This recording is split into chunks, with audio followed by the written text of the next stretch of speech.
ভ্রান্ত মসীহ, এরপর খ্রিস্টীয়। ভ্রান্ত খ্রিস্টদের বিভিন্ন জনরবে ভ্রান্ত না হওয়ার গুরুত্ব সম্পর্কে বিশদ আলোচনা করেছেন।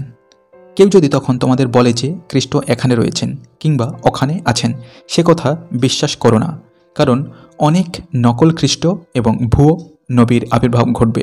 তারা এমন সব চমকপ্রদ নিদর্শন এবং অলৌকিক কাণ্ড দেখাবে যার ফলে মনোনীতরাও প্রতারিত হতে পারে।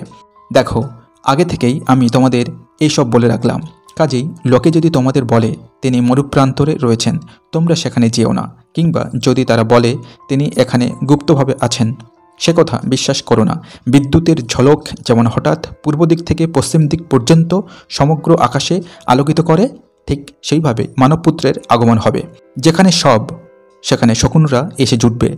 মথিলিত সুসমাচার 24 অধ্যায় 23 থেকে 28 পদ। যিশুর বহু ব্যবহৃত তোমরা ব্যক্তিগত সর্বনামটি বারবার লক্ষ্য করুন।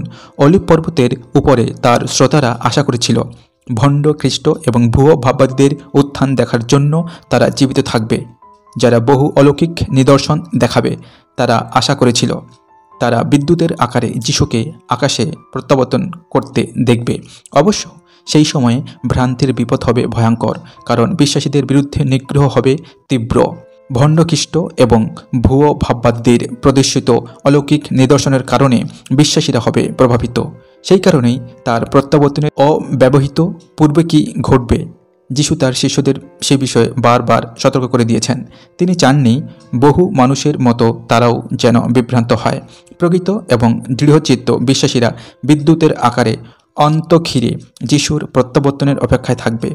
যারা তার প্রকৃত অনুগামী নয়, প্রান্তরে সব দেহের চারপাশে শকুনরা যেমন জড়ো হয়, তারা সেইভাবে ভণ্ড খ্রিস্টের কাছে আসবে। আজ এই পর্যন্ত। কেমন লাগলো জানাতে ভুলবেন না। ভালো লাগলে অবশ্যই সাথে থাকবেন। দেখা হবে যে কোনো একটি পরের ভিডিওতে। ততক্ষণে আপনারা ভালো থাকুন, সুস্থ থাকুন এবং সবল থাকুন। ধন্যবাদ।